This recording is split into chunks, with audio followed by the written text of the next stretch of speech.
Ladies and gentlemen, welcome to episode 22 of Developing Dad's Podcast. I almost called it the Greenhorn Podcast, Neil, there. I didn't. It is the Developing Dad's Podcast. We have obviously rebranded for those who are familiar with our previous podcast name. Yes, it is episode 22 of the Developing Dad's Podcast. It's, again, we've just got busy lives, don't we, Neil? We're trying to squeeze these episodes in, get them in. You'd think we'd be able to do an hour a week, wouldn't you? But it's still quite tricky. Yeah, it's been a bit of a whirlwind of a week, I think, for both of us. Oh, a whirlwind. This sounds juicy. What we try to do is we found that we end up talking about lots of different kind of things like prior to actually recording, and they're things that we should actually just capture as part of our podcast, right, Neil? Yeah. So we've kind of, rather than having a long, nice conversation, we're actually quite rude to each other to begin with, and then we get started. So Neil, how's your week been, Gordon? I'll jump in first. Oh, how's my week been? Oh my God. Well, what can I say? I told you in the last episode that Ali had a great idea to want to do daily vlogging. Well, that's begun. And for those who are listening who don't know what daily vlogging is, it's basically a case of me making a small video. Well, I've created a process which makes it easier, but it's still difficult. Capturing a small video every day of Ali's life and journey and what he's doing and where he's going, and generally what the business is doing. So it's not necessarily just about him. So I do that every day now. So I'm just at the whim of meeting him where he is, what he's doing, whenever he's doing it. Day one was pretty cool, but also a bit funky. He was doing a talk at the Cambridge Union. So I don't know if you know what that is, Neil. Yeah, I've heard it on YouTube. It was quite yeah. So you get a lot of famous people doing it, right? So it's pretty damn cool.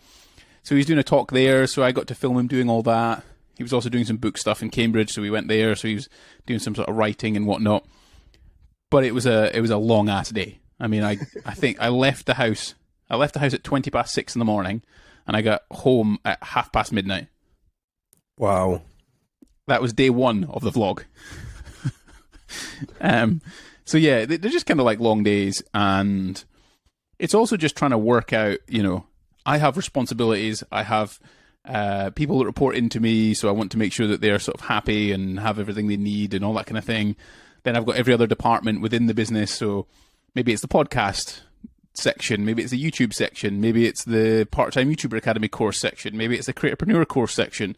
Like, all these people demand certain parts of me, and I kind of just try and be available if I can.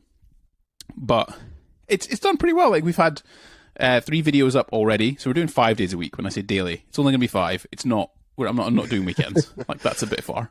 Yeah. And we've had 3 up. They've gone really well. We've got basically an editing team or an editor that I use in the Philippines. So I upload all the footage as soon as I'm finished for the day, and then our Filipino editor from a company called Clipped, which are fantastic, by the way. If anyone's looking for an editor, you should use them. And then they edit it, sort of have it to me by anywhere between 11 a.m. and 3 p.m. And then it gets uploaded at 5 p.m. That's it. Nice. Apart from that, how sustainable is that? Like, that's. Well, this is what I'm trying to work out, to be honest. There's part of it is a lot of people wait until like the perfect situation, right? We've talked about this with kids to a certain extent. People trying to analyze, is this the best time for me? I have children, blah, blah, blah, blah, blah. But realistically, you just kind of do the thing and then work out how to make it work as you're doing it. So I've said over the sort of first 2 weeks of this vlog to iron things out, get them to work. And then equally, there's part of like the team that we have as a production team is I'll be trying to get one of them to start like learning the ropes, getting into like doing the vlog thing. So when I go on holiday, they can take over and start filming stuff. So I can't see why it wouldn't be sustainable. Like, it's just not every day is going to be 18-hour days. Yeah, some are just going to be a bit shorter than others. So yeah, hopefully. Apart from that, I'm trying to think what else I did. I went for a park run. How about that, Neil? I saw that on Instagram. Proud of you, with your father-in-law. I know. Look at that bonding. We bonded. We bonded for probably about a kilometre and a half, and then I ran off. And is that acceptable, Neil? You're a long-term runner. Is it acceptable to leave your running partner behind if you feel like you're fitter than them? Yeah, I generally have the chat beforehand, so it doesn't get a bit awkward. So I'm like, I don't know how I word it, but I just say that I don't mind if you go ahead or I go ahead, and we'll just, yeah. So you lay the groundwork first. You don't just go, hey, look, by the way, I'm fitter than you, so I'm going to piss off. Yeah. So you tell them. I've done a few races with friends, and it's generally a mutual thing. We'll see at the finish line. Oh. Fair. Do you think, I don't know if we want to get into this kind of conversation and probably end up getting cancelled, but do you think women do the same thing, or do you think they just kind of like jog along having a chat, even if one of them's fitter than the other one, and men are just a bit different where they're like, nah, screw this guy, he's a weakling, I'm going to leave him behind. Yeah, I don't know if we can be that controversial. Maybe don't. Maybe they're just like us, all about that.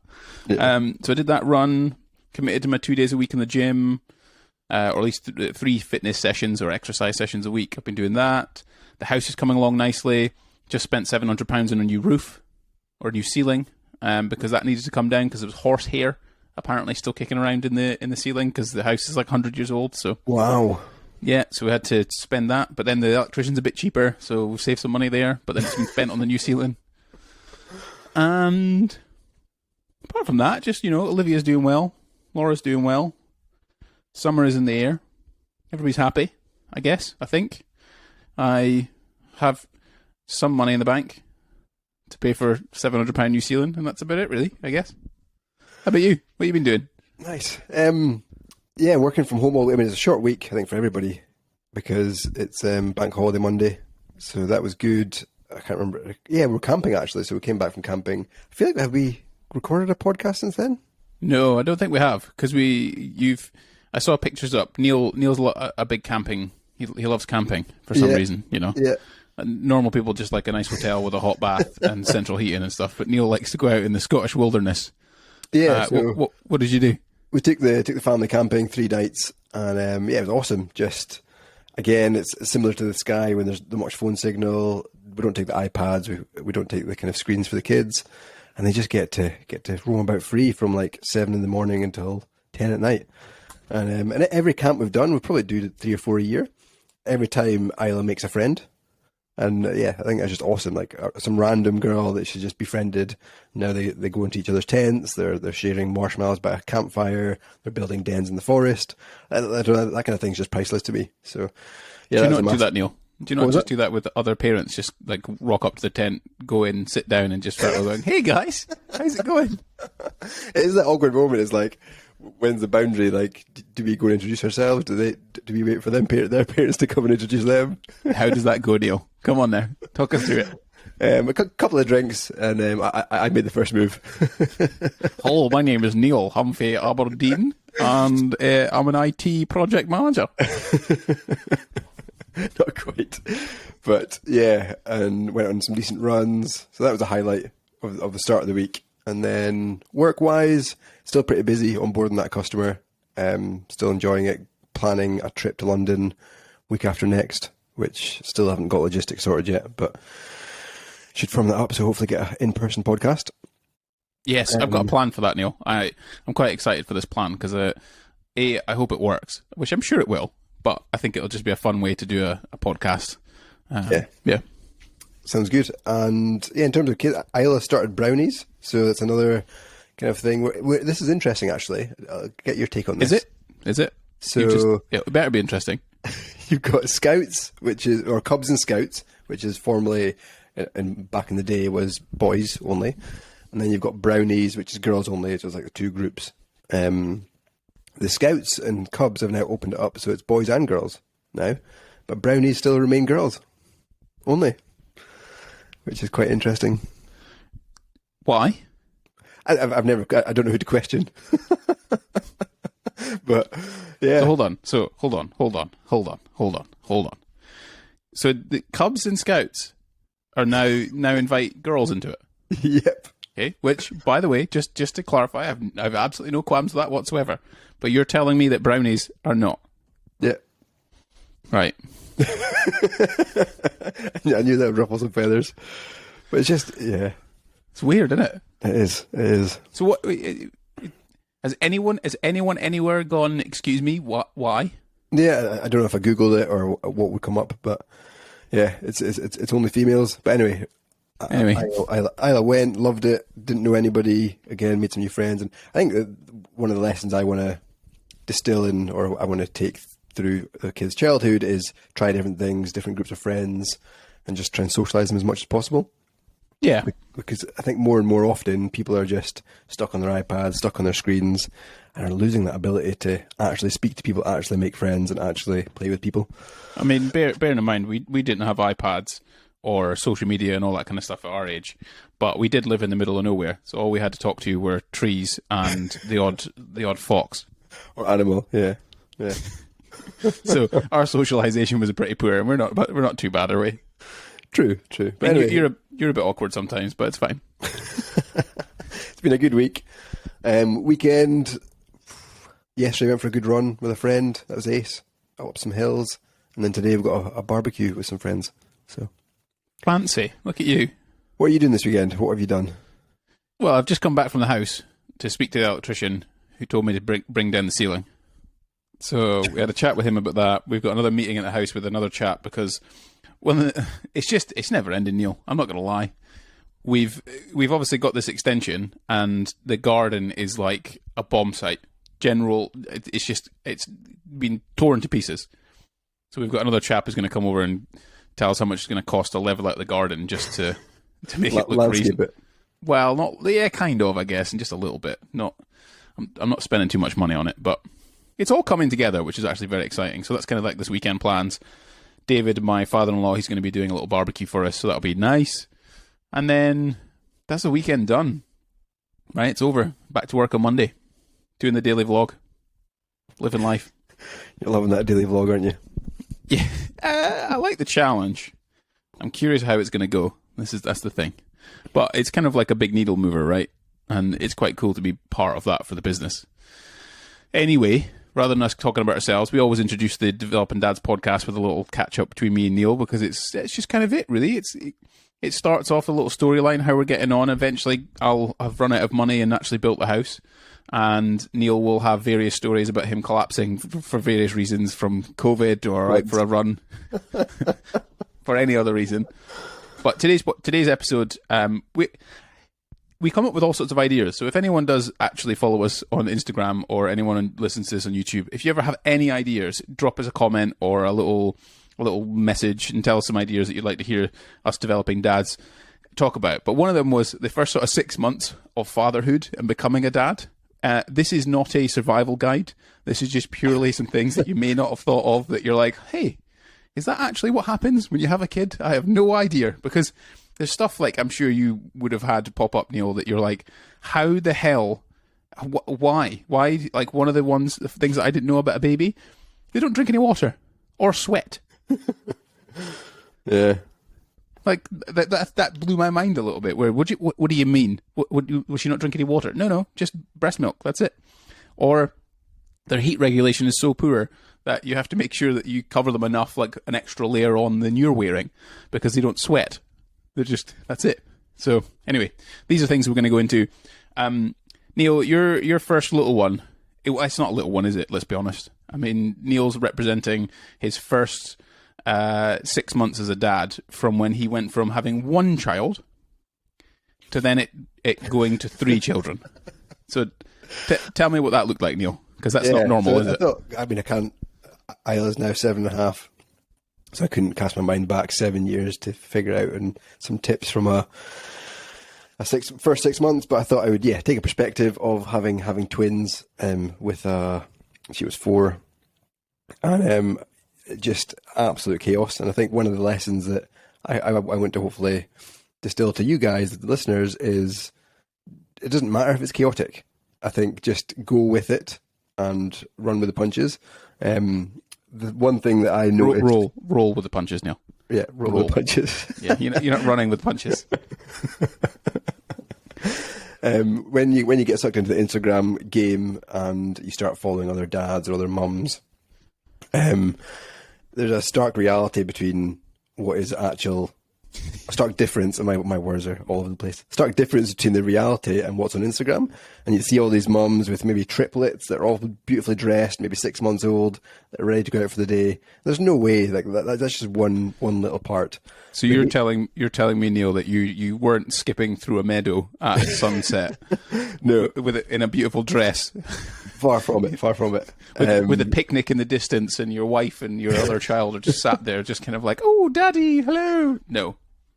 Maybe with one, but two is just a mad ball game because you're outnumbered instantly. So there's two babies screaming their heads off, and you've got Isla, who's 4, who wants all the attention in the world. Like something's got to give. And in the first 6 months, it was generally, and wrongly or rightly, it was Isla that had to give because we had these two things that could not look after themselves. So that was hard. That was really hard just to see her. I don't know if it was impact on her, but her emotional state during that 6 months was tough because we just didn't have the pair of arms or to play with her or take her for a walk, take her to the park on her own. Maybe the first 3 months was the hardest, then after that you kind of get into routine, and we kind of did daddy-daughter dates and mummy-daughter dates and movie nights when the babies were down. But yeah, just I guess don't be scared or don't be embarrassed that everything's chaotic for the first 6 months of having. Have you got any funny stories that happened? You know, because obviously you went from a girl as well to 2 boys, and their genitalia anatomy is slightly different. So when they go to the toilet, when you do the shock wee when you take the nappy off. Did you have any sort of weird things happen when that happened? Yeah, just all over the place. I mean, obviously Gordon has Olivia as a girl, but yeah, the boys can't really control it, and it literally just goes flying up in the air. Sometimes all over them, sometimes in your face, and it's just man. It's when the cold air hits it. So like, it's just a sensitive spot for them. As soon as you take the nappy off, some cold air goes on, and it just starts peeing again. It's just a hose pipe just going everywhere. Yeah, and like this is when they're slightly older, maybe 2-ish. They start wanting to pee like daddy. I remember the first time it was Lewis that tried it, and he held it so tight that it turned into a water balloon. and yeah, it was this big bulge. He was like, "Daddy, what do I do?" And just let go. Yeah, just little things like that make a difference when it's a boy vs girl. That's maybe for that's a whole entirely different episode, really. I think, Neil, is teaching your 2 boys how to actually use the toilet and direct the bloody thing. But were there any sort of moments that you can remember that you were like, this is amazing versus this is horrible? Yeah, I mean, I'll be open and honest, and Rebecca knows this, probably friends and family know this, but I had a pretty brutal 12 months. Maybe go into it in another episode, but it was a hard time. I mean, twins is just twins on their own is probably a very different ballgame, but twins with a girl that has had your undivided attention this whole time, just seeing the impact on her and the sleepless nights. Like, there's no mum does it all because she's not working and she can feed them. The dad needs to get involved as well. So when I had 2 weeks off work, that was it. Back to work, also getting up at night, and it was just an absolute blur. I've probably deleted, I don't know, 60% of it. But now I wouldn't change it. Now it's phenomenal. Like, having 3 children at this age, they're now almost 4. I also have 7.5. It's just awesome. Like, seeing them all running about together when they're in all good moods, playing together, being in the park. They're all good moods. That was a good caveat there. Because when they're not in good moods, I can't imagine that's fun. No, but yeah, right now it's awesome. Like, having a big family is great fun. Everyone down around the dinner table, everyone eating breakfast. It's good. Nice, the family unit, the Instagram family unit that you were hoping for. Yeah, but yeah, the first 12 months was a rough time. My first 6 months, there's quite a few things. I've got a few notes on various aspects of things. The biggest one was just the kind of very abrupt change in schedule that happens to you. There's a very funny sketch by Michael McIntyre where he'll be describing his ability to leave the house. Yeah. And he's describing more of his toddler, so this would be something Neil's probably more used to. But even in the first 6 months, even the first month or so, you don't realise how much stuff that you need to be able to look after your kid, just to go for a walk down to the coffee shop. Yeah, yeah. You know, you've got to have, like, how cold is it outside? Is the weather going to change? Do we need to make sure that we've got enough covers and things for them? Do we have food? Oh no, we've got the boobs. The boobs will come with us. That's absolutely fine. But then what if they need to get changed? Okay, well, how many change things do we need? What if they're sick on themselves? Okay, we need more clothes. Like, there's literally, it's like you're taking an entire battleship with you just to ensure that you have every possible thing that you require to be able to take them down the road. And I just couldn't believe how much stuff is required for it. But then, at the same time, I think you're also over preparing yourself a little bit. Yeah, because I bet now you probably don't go out with as much stuff. Oh no, we'll just go out. Sometimes we don't even go out with a changing bag. Yeah, yeah. You know, because they sit in their wee for a little bit longer than maybe they should. I think that's okay. But yeah, the first 6 months you over prepare as a parent. You put maybe too many layers on at the start. And your bubble wrap. Yeah, there is a bit of that, and that's kind of just, there's a fear of everything from, you know, your internal fear of doing wrong by your child to the external fear of people judging you because you've got your kid in just one layer baby grow and it should be in two, or it's a 2 tog versus a 4 tog or some rubbish thing like that. Yeah. And then it's kind of like that type of leaving the house is just, it's so different to what it used to be. And then even you know, going to train stations. Whereas before, you know, as a single couple together, you're just walking around, you just take the escalators, you just go wherever you want, you walk at the pace you want to go at. People don't really get in your way, you just kind of navigate your way through it. Nah, with a pram, you need to get the lift, and the lift is with other people who don't have prams, who are just lazy and don't want to take the stairs. So they take all the room in the actual lift, and you have to wait till the lift comes back up again. So it takes, the time it took you normally, which was maybe 2 minutes, is now 20 minutes. To get up and down wherever you're potentially trying to go.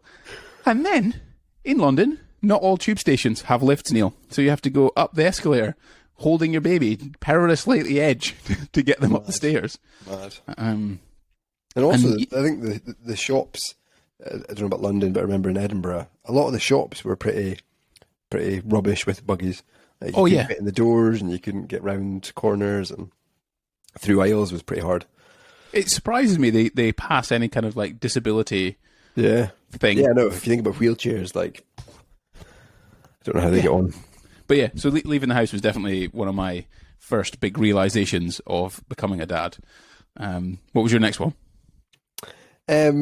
Make time for your wife. So I think the first 6 months, although I said it's okay for it to be chaotic, I think you're just trying to survive. And I'm still going with the eyes of having 3 kids. It was even harder to survive and make time for each other. But yeah, just schedule out that date night once a week. Even if you're not going out for dinner or a hotel stay, at least cook something nice like a steak or a recipe or something together, and just have that time, because I think we were probably guilty, especially in the first 6 to 9 months, to not doing that and just trying to survive and trying to get through things. But maybe sacrifice half an hour to an hour of sleep and, just spend some time, make some food, have some wine, and just enjoy each other's company. Because do you think part of that, because that's one of my things that I wanted to talk about, was like the difficulty now is when you have children, or when your first 6 months of children, you're working at a lot of priorities. Because before there's so much like scope of room or free time just to be like, I can do that tomorrow. Or I can do that later. Whereas now, because your time is filled, you have to kind of like narrow your focus into, well, what actually matters here. And often that can be quite a difficult thing. And that's where I think you're talking about, where you get kind of lost in that, where you forget that, as before, you would have just gone on a date night, right? On a Friday night, Saturday night, maybe even midweek. You'd be like, hey, let's go to Pizza Express or go to Nando's. But now you can't do that. You have to plan it. You have to be ahead of time. You have to do all these things. And you just forget, don't you? Yeah, absolutely. Absolutely. And I think that the priority is obviously your kids, especially when it's your first one. I think when you get to number 2 and 3, you get slightly more relaxed, that they can cry for a little bit longer, or they can deal with things themselves a little bit longer. So, just try not, in the first 6 months of being a dad or a mum, just don't get lost in your relationship and keep it on track. keep it on track. Yes. Yeah, but there is a scheduling thing, right? You kind of have to be a bit less spontaneous, a bit almost a little bit less romantic, and just be like, right, let's go and do this thing. But then equally, I suppose there is a romanticism in just, you know, coming home with some flowers or whatnot, the kind of classic things that you would typically do. But yeah, there is something weird about how you've got so much to think about, because you're usually the sole provider, right? You're the one that goes to work, and mum takes 9 months off or a year off or so for maternity leave. So you've got to prioritize work, because work pays for everything. Work makes sure that we're still surviving. But then you've also got the top on that of your relationship overall, not only with your wife, but your friends. And you've got to try and maintain those relationships. And then you've got to try and see your mum and dad and all those other sort of family aspects of things. And then you've got to try and be a good dad and be responsible and emotional and connecting and doing and all those kind of things. So yeah, the priority aspect is like almost like scheduling in your diary, like this day, this time, we're going to have an hour together, and there'll be no kids, and we won't talk about kids, and we'll just be boyfriend and girlfriend. Yeah. And probably in addition to that is make time for yourself as well. Like, be selfish to go out for a walk or to go for a 20-minute run, or when the first 6 months of life, you might not feel like you can do any exercise, but yeah, even if it's 20 minutes, I think would make a big difference. I was talking about it just a second ago, was the change in things like finances. I find that quite interesting, because when you work, your money goes into your bank account and you spend it on yourself. Pretty much. Like, you'll buy some presents, you'll buy some things, and that's where the money goes. And it's kind of, we've both been probably lucky enough to earn roughly enough money, and our outgoings aren't too high. We're not in debt and all those kind of things. We don't have silly expenses. So we've generally been able to buy things if we want them, right? Buy an iPod, buy a laptop computer, go out for drinks and go out for meals and do all those kind of things. But as soon as you throw in a mix of kids, and certainly within the first 6 months, your wife, unless she has like really good maternity leave, which Laura didn't, she only got statutory, you're then suddenly, you are you are the one that has to support the family. Yeah. And I don't know how you felt about it, Neil, maybe you can go through it at some point, but I was just kind of like, it was a weird thing to just suddenly, you're not just responsible for feeding yourself anymore. You're really responsible for feeding everyone. And that feels, that's a lot of pressure. I don't know how you felt about it. Yeah, I think we have touched on it before in another podcast, but it didn't worry me too much. And I don't know why that is, but I don't know. I always thought the worst case scenario would be I get money from the government to get food on the table, and I didn't feel that overwhelming responsibility. And Rebecca didn't work for 6 years, probably 7 years now. She's obviously working in the bakery now in her own business, but yeah, for 7 years she didn't work, and I've kind of just got used to it. Maybe at the start, maybe 7 years ago, I was a bit different mindset, but now it's just, we've got one income. We've got to be quite methodical in terms of, we use Monzo and put it into different pots. So, for example, we've got a pot for food shopping, we've got a pot for bills, we've got a pot for fun stuff, we've got a pot for Isla, Ben and Lewis, and just, yeah, make it so that we even go down to the point of we get our own spending money. So every month I transfer money to Rebecca and I get money to my account, and that's the money we spend on, but there's no questions asked. So if I want to go out, 5 times in 1 week to spend on drink or beer, then Rebecca can't say it's a waste of money. Well, that's my money. So yeah, right now I think we've learned to budget really well and be conscious about where the money goes. All right. It sounds like there's a little bit of ignorance as well to that, where you weren't really paying attention to that type of thing. You were just in the process doing the thing. It was just a case of, well, I gotta go to work. That's it. Yeah. I've got to fill the car. I've got to put food on the table. I think as you mentioned, we're very fortunate that we both earned enough money at the time. When I had Isla, I earned a decent amount of money that we didn't really have to watch every penny, and I'm very grateful and that I'm able to say that. So in terms of the early days of money, I kind of knew in the back of my head, well, I've probably got enough money for this. So, was there any? I've always been conscious of this, and sometimes, and certainly Laura has been as well, because you have that state of mind where you're working, right? And that goes for men and women, both going to work. It's your money, and you've earned it, and you've done the bit to get that, and that helps, buy us gifts for each other or go on holidays and do those kind of things. I kind of felt like, I think Laura mentioned it before, she kind of felt like she wasn't providing because she wasn't going to work. She was just at home looking after the children. This wasn't something where she could make money from or return on beyond it being something as a long-term investment for, well, the happiness of our children or our family ultimately. So did you ever experience that with like Rebecca? Yeah, and no, things? there's definitely been times in our relationship where there's almost a guilt that Rebecca feels that when you marry up, having 3 kids and childcare, it's just not financially feasible. I mean, childcare nowadays is £400-500 a month per child. If you take, Is that's do you know how much London is? I mean, this was years ago. I don't know how much is London, Gordon. It's nearly £1,000. Yeah, so it must be full time though.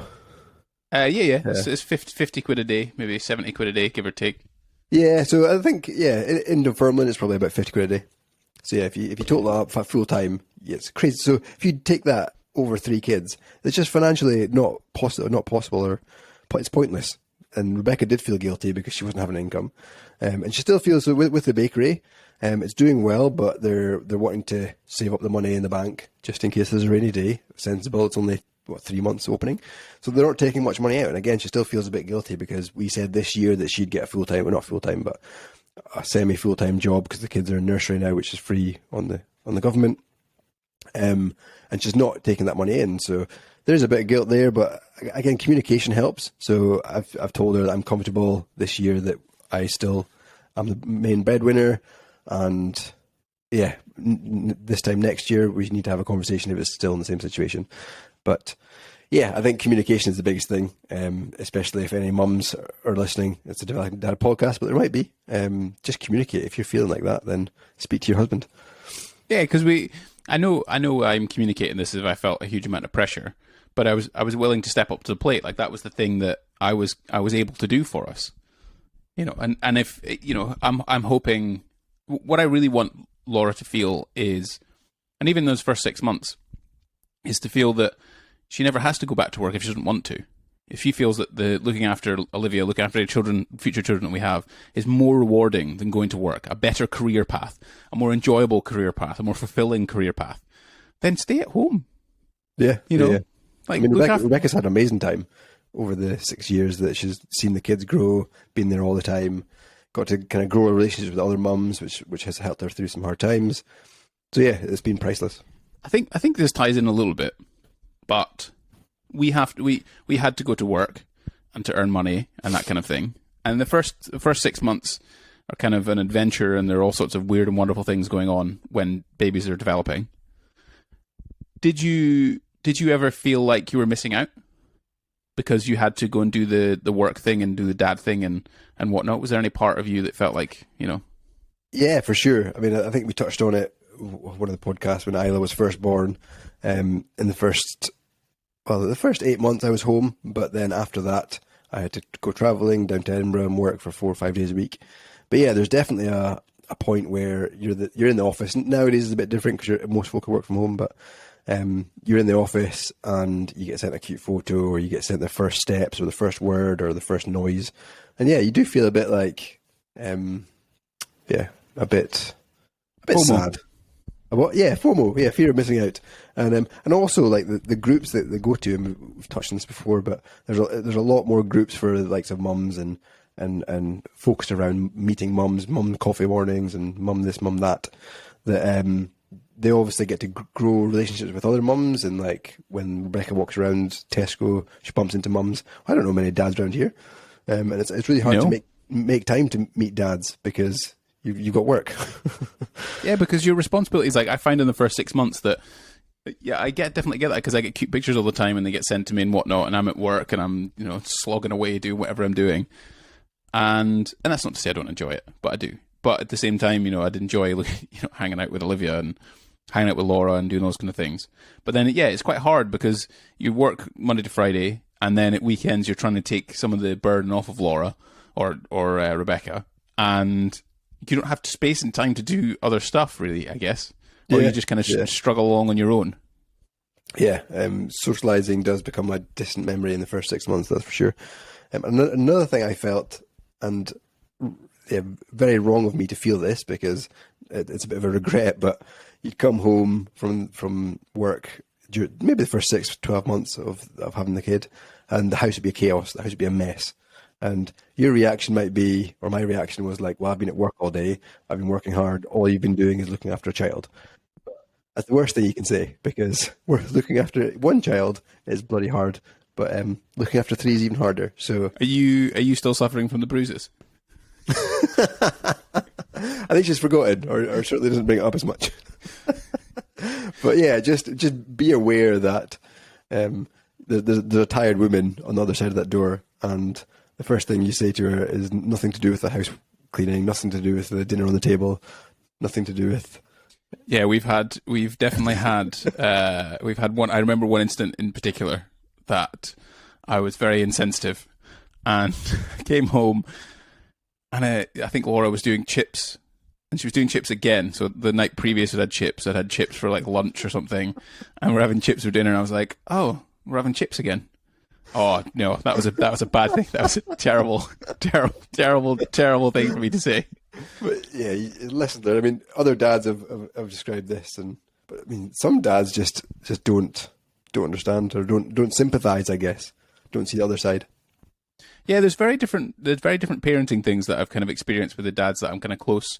But I'd say not close, but reasonably close to, I guess, in terms of the whole baby bump thing, and you know, the wives all knew each other, so inevitably all the blokes get to know each other and stuff.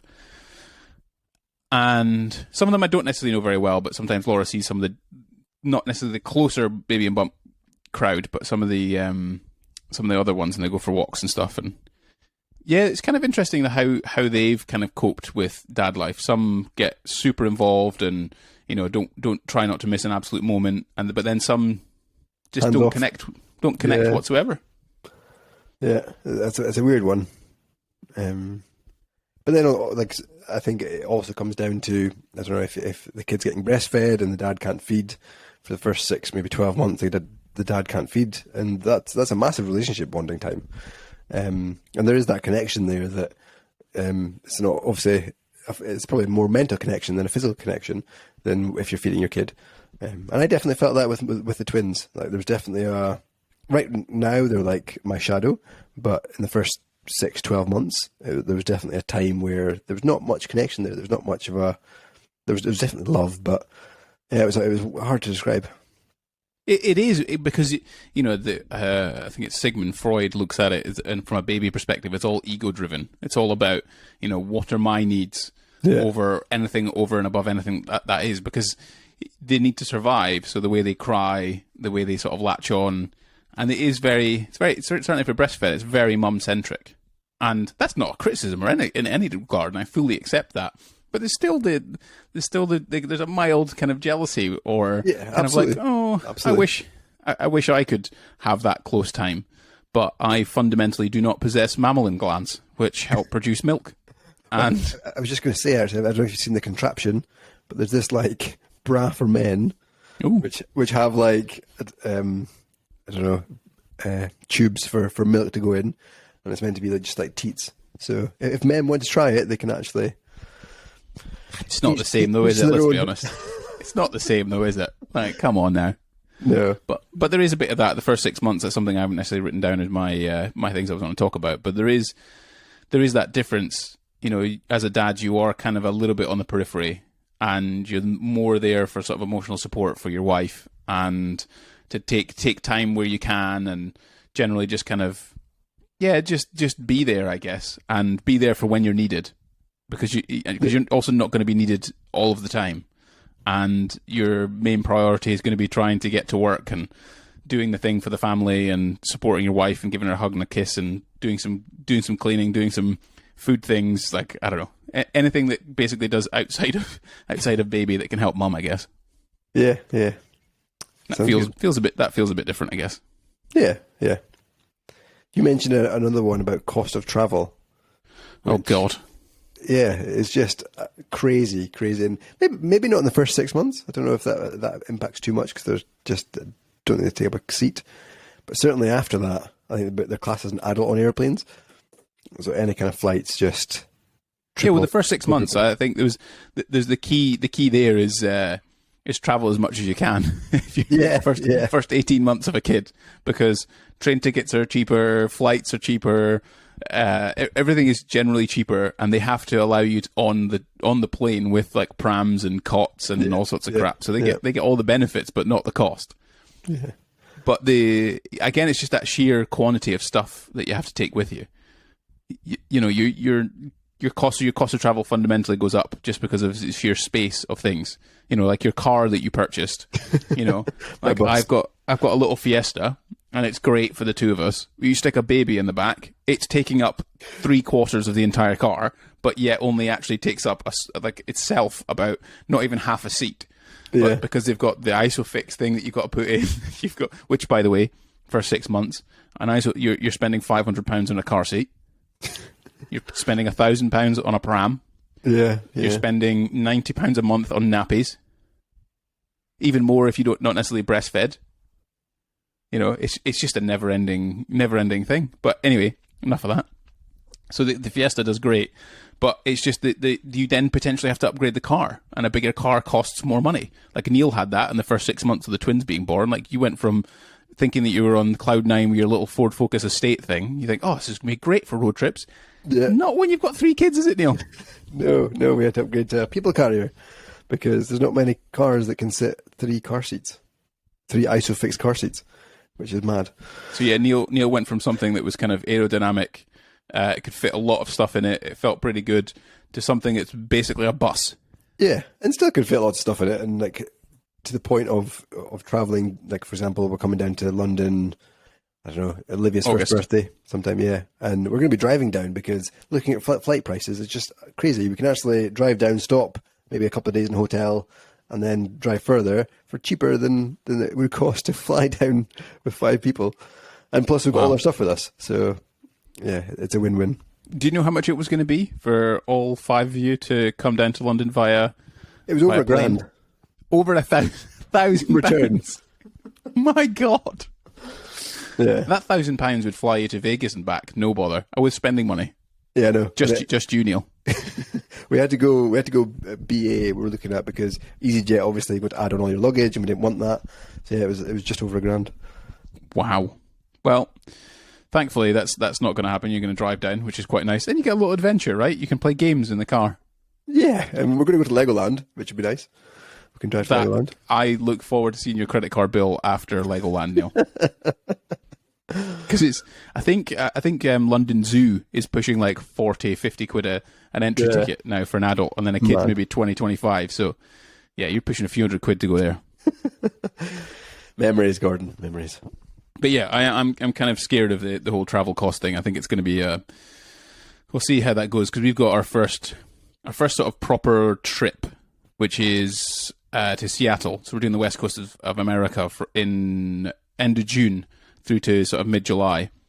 So we're keen to see how that goes and what jet. Because have you had jet lag with the kids yet at all? Probably not really. I mean, I think we went to France. It's 2 hours maybe. Nah. We went to not proper jet lag. No. So this is going to be 8 hours time difference. Yeah, that's mad. So I don't know how we're going to cope with that, but there'll be a podcast on it, I'm sure. We'll make one if not afterwards, Gordon. Give us all your tips.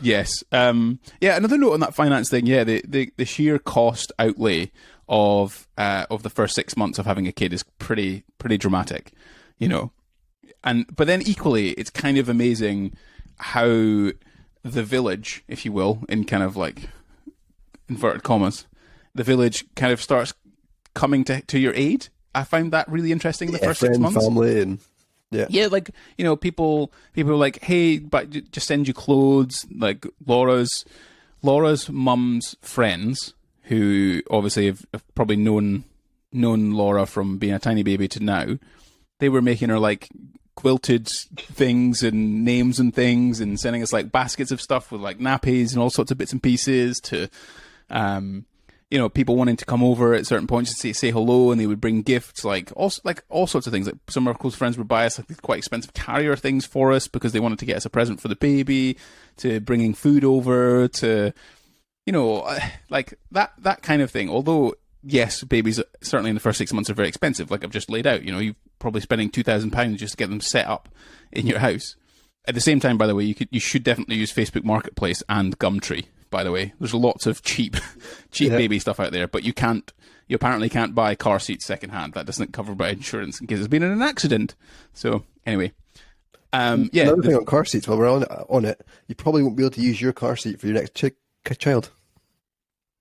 Sorry, what? You probably won't be able to use your car seat for your next child because Why? They have an expiry date. You only get 2-3 years out of it. Right, I'll get Laura now. We'll start trying. If you look inside the cars, every car's got an expiry, and it's because of the foam or something. Does someone come and check that? No, but again, insurance purposes, I don't know. What? If the car crash and madness. Right, I'm having a kid sooner than that then, just to save an extra £250 on the car seat. Anyway, you had a bit of that with the twins, right? Your first 6 months, there was, I think it's amplified. I think the amount of gifts, the amount of gifts and care packs, and like I mentioned it before with Rebecca, who was in a church every day for like I don't know the first few weeks, maybe a month. That we'd have a parcel at the front of our door with food in it, with like home cooked meals and dessert, and yeah, I mean that was awesome. And then you obviously get loads of hand-me-downs from other friends because they realise you've got twins, so there's going to be extra cost there. So yeah, it's definitely amplified between twins, and we're still getting hand-downs. Like we've got pretty close friends that are still giving us bags of clothes if the boys' friends are a bit older. So what the hell are you complaining about, Neil? It sounds like it's absolutely fine. A weekly shop, Gordon, at £150. Yeah, you get all this that weekly shop. You get all this free food and stuff. That's all right. What are you talking about? What are you complaining about? I don't get any of that. First 6 months. No. I just did my Aldi shop this morning. Mad. You spent £150 in Aldi. Yes. How? Five kids, 5 people in the house, Gordon. Neil, I'm lucky if I can spend £20 in Aldi, let alone 150. Yeah. What are you buying? A lot of food. Wow. Well, good effort. I was really impressed. I couldn't believe how helpful people were, to be perfectly honest, as soon as you have a kid. And it all comes from people, not all, but generally comes from people who they're expecting a child or have been around lots of children or have had children. They know exactly what you're about to experience for the first 6 months. So I think they're just like giving you things that are just trying to help, right? They're just trying to be nice. Yeah. And probably one last thing to end on, and it's probably I'm going to ask you for your biggest takeaway, your biggest advice. But the first 6 months, you're obviously trying to get your child to sleep. They might be not very good at sleeping. They might be really good at sleeping, depending on how blessed you are in terms of that. But our boys, and they were premature, so I think they were born at 30 to 31 weeks. So pretty early. Wow. And they're notorious for just a really, really bad sleep. So for the first, I want to say 12 months, me and Rebecca didn't sleep in the same bed. And I think as a new dad, or as a dad, you've got to be prepared for that. Like, you've got to be prepared for, you might not be as close to your wife as you normally were.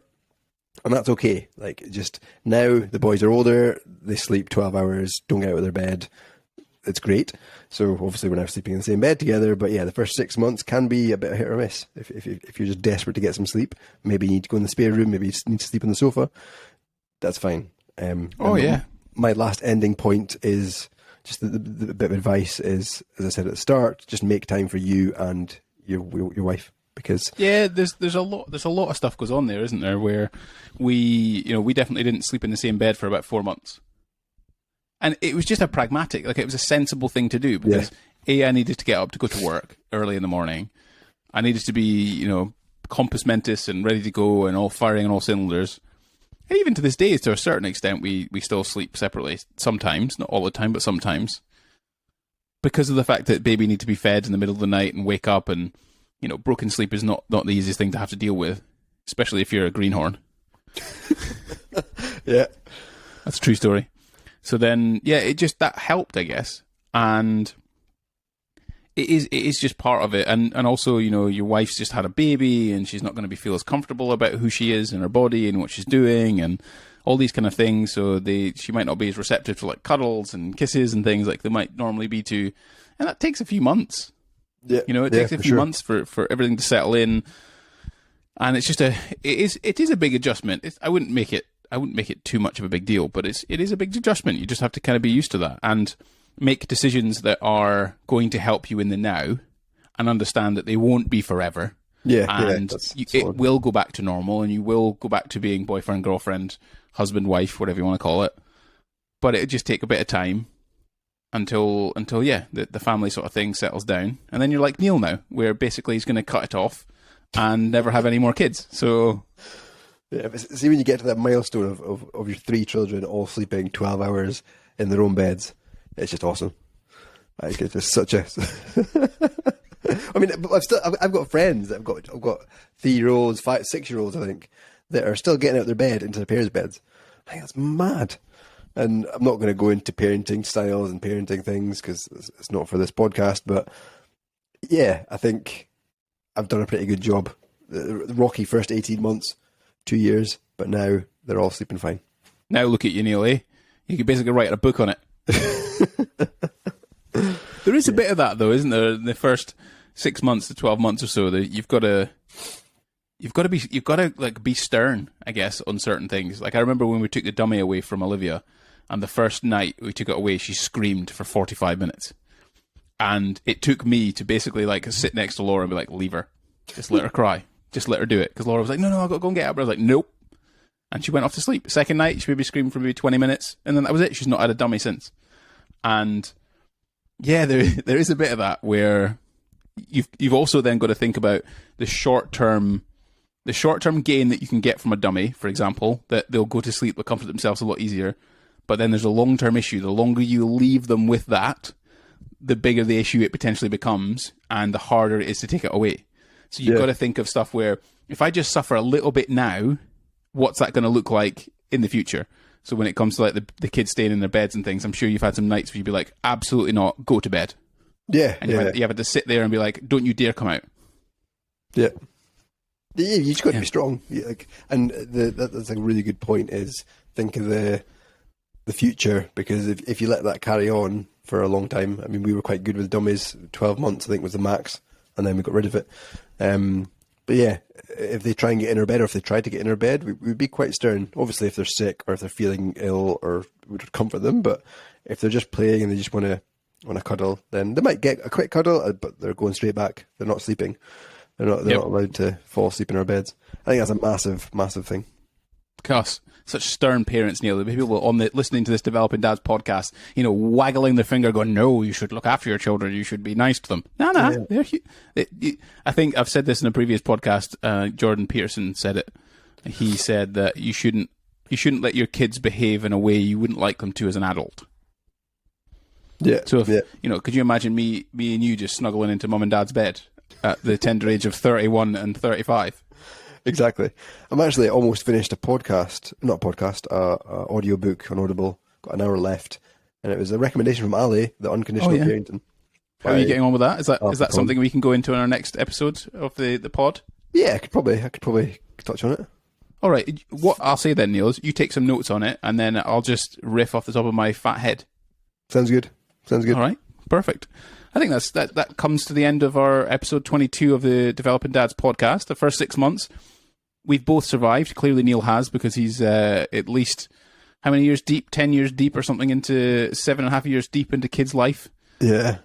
So he survived the first 6 months. So if there's any evidence of it, you can watch on our YouTube channel and see how much Neil has aged compared to me, and you can see what kind of effect that has on it. But he has survived. I'm now roughly 8.5, 9 months in, come up to 9 months into our journey. So you do get through it. It is hard, but it's pretty cool when you come out the other end of those first 6 months. And it only, I think, starts to get better. I think Neil would agree. Yeah, I think it gets better, but I always say to new dads is that it doesn't necessarily get easier, especially when the kids grow up. It's just different problems to navigate. Indeed, like telling your kid that holding the end of his penis and turning it into a water balloon is... Yeah, or explaining to your child that the butter melts on toast that's hot. Because I can't wait for those things, but I'm pretty sure girls are smarter than boys at that age, at the very least. So I definitely think there's definitely a difference between the boys and girls thing. Right. We can get into that in another episode, I'm sure. And then maybe brownies at some stage when we campaign against their inequality. We can't imagine. No, you're not allowed to come in because you're a boy. Wow. Amazing. Just try and put long hair on Ben. That long hair isn't a girl trait, Neil. That's a people trait. Anyone can have long hair if they want to. It's just it's simple. The simple genitalia issue, I think, is one of the things that brownies is clearly. Anyway, right. Enough of this chat. I just want to say thanks very much to the 1.5 people that have managed to get to the end of this Developing Dads podcast. As per usual, do check out us on Instagram, Developing Dads, or on our YouTube channel. So if you ever want to see our pretty faces, and like I said before, how much Neil has aged in the last 7.5 years of having children, then you can watch and listen to this lovely podcast. But I hope you have a lovely day whenever you're listening to this, a lovely weekend whenever you do, a lovely week, a lovely month, a lovely year, and we'll see you in the next episode. Cheers. Thank you. Goodbye.